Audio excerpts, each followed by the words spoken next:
All right, Knicks Nation. I just wanted to put this out there. It was yesterday that I kind of put out. I did put out kind of an emergency video, but I wanted to put this out today because I had to catch myself. What's up, 129? Had to catch myself. And I'm hoping I catch all of y'all. You see what's going on. What's going on? I think, and I'm speaking for myself as well as many of my brethren of Knicks Nation. I want to say this. We might be overreacting. Okay? So let me just start off like that. We might be overreacting. And I'm not saying things are going to go positive or negative in terms of Tom Thibodeau's decisions. Now, speaking of that, all of us in Knicks Nation were somewhat traumatized by Tom Thibodeau's decisions last year. See, the year before that, the empty stadium year, right? The empty stadium year, it was Tom's first year. There was a lot of rumors swirling before that year. If y'all remember, in his first season as head coach, there was rumors that he wanted to trade R.J. Barrett. Now that was rumored, right?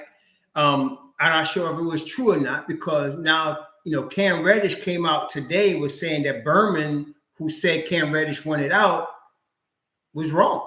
Okay, but I want to say this. That first year was the first year that we saw Tom Thibodeau do work as a head coach in New York. And over the course of the season, we was all happy, really, at the end of the season. There were people complaining all during the course of that season too. But when we started winning games at the end of that season, after the Derrick Rose trade, if y'all remember, the Knicks started winning a lot of games. I don't know how many, they won it out of whatever, but they were winning a lot of games at the end of that first season. And they started moving up in the standings until we was in the 8th seed, then 6th seed, then we ended up in the 4th seed, right? So that was the first season. Then at the end of that first season, they made a couple of moves. They added Evan Fournier, they added Kemba Walker, right? And we had Nerlens Noel, who had filled in, if you remember, in that first season of Tom Thibodeau. Mitchell Robinson broke his foot and was out, right? So then they brought in Nerlens Noel. I mean, he was the backup, and he played. I mean, that year, if you remember that year, the year that the Knicks were 4th in the East, I think it could be argued that Nerlens Noel was playing at an all-NBA defensive team level. I think we could argue that. I mean, he was doing rim protection at an elite level for the Knicks that year. So then second year comes and they add Evan Fournier and they add Kemba Walker. And they added Kemba Walker to a short-term deal. I assumed beginning of last year that they drafted Deuce actually to sit behind Kemba, and Deuce and IQ, so that Kemba would just warm up the spot until one of them took over. But as Kemba showed last year that he had one leg, basically, he was no longer an NBA starter. He could come off the bench, but he could not be an NBA starter at the point guard for any period of time, because his knee would give out after a few games. Then we started seeing, and I was patient last year. A lot of us was patient because I wanted to wait 30 games. And some of y'all remember, we were trying to wait the 30 games to see how everything would pan out. I mean, I didn't know that Evan Fournier was basically a cone on defense, he was really bad on defense. I knew he wasn't the greatest defender, but I didn't think he would be that bad, honestly, last year. So as the time went on, I wanted to wait to 30 games, but then Kemba was looking so bad. Some of y'all remember I was calling for Kemba to be taken out of the rotation before that. And it was only a few days after I did a video saying he's going to leave the rotation that Tiz made the decision. He's out, not only not starting, he's out the rotation. And so that's what happened. Y'all remember, right? That's what happened last year. But then Tiz proceeded to make all of us go through Nick Nation trauma with his horrible decisions with the lineups, starting with telling us that Alec Burks was his best option at point guard. And so we all were kind of traumatized by that in the sense that we were concerned with Tom Thibodeau decision-making coming into this season. Okay, we were concerned. Now, at the end of last year, I'm just giving you some background before we go into what's going on now. I'm just giving some background before we go into what's going on now. But at the end of last season, some of you recall, Julius had a thigh contusion of some sort. Obi Toppin and Emmanuel quickly played extended minutes the last 7 games of the season. They balled out, right? They balled out the last 7 games of the season to close out the season on a high note. Then Berman came out on a number of shows, my man KOT, Ellis show among them, where he said that Tibbs regretted not playing the younger guys sooner. Okay. So then we went into the draft at number 11, and the Knicks punted on the draft. Instead of drafting a player at 11 or moving down, they tried to move up to get Jaden Ivey.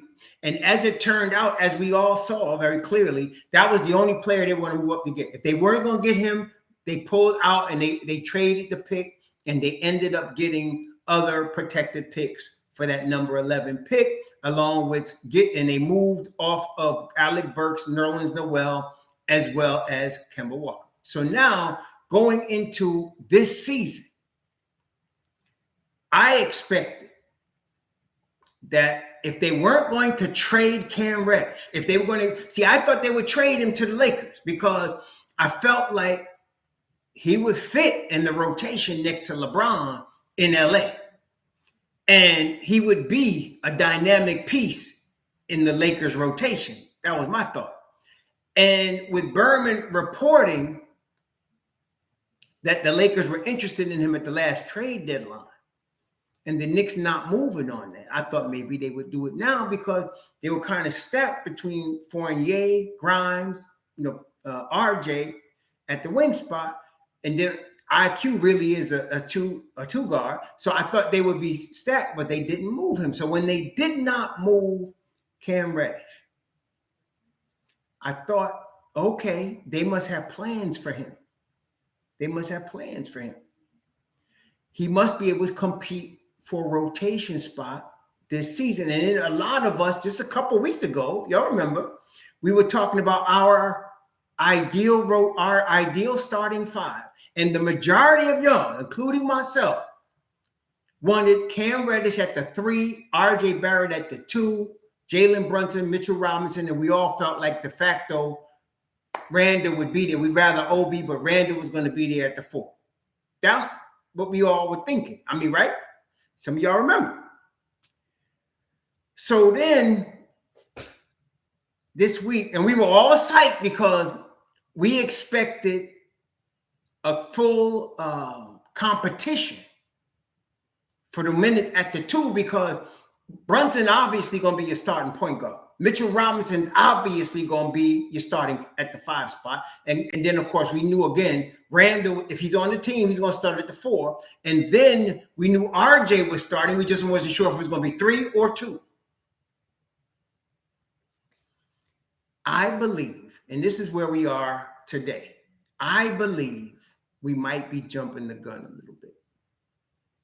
I believe we need to really maybe pull back a second. What do I mean?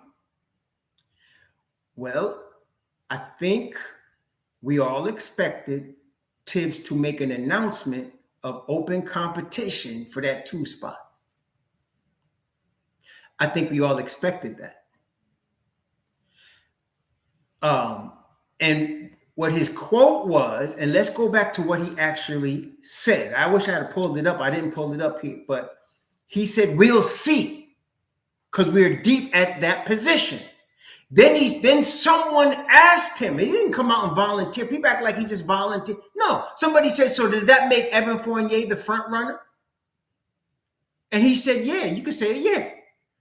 But he said, "We'll see." And then Ian Begley came out after that, and made an announcement that said Tom Thibodeau is more open to changing that than we think. He said, in fact, what Ian Begley said is he didn't put much stock in Evan Fournier being the front runner. Now, and then today, when asked about Cam Reddish, he talked about earning minutes. Now, for a lot of us, that brings back bad memories, because he said that last year. Alec Burke is a really nice wing off the bench, a really good scorer his whole career off the bench at the wing spot. He is not a starting point guard. And there is no way that you can convince me and a lot of y'all that he earned that position over Emmanuel Quickley. You can't convince us of that. So when Tibbs say, we earn everything around here, we know that's bullcrap. But in all fairness, we haven't even played the first preseason game yet.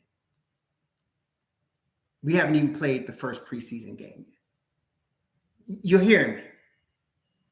So I think we want to wait and see. I'm just suggesting, Nick Nation. Now, I know people ain't gonna be on this, right? But I think we should wait and see.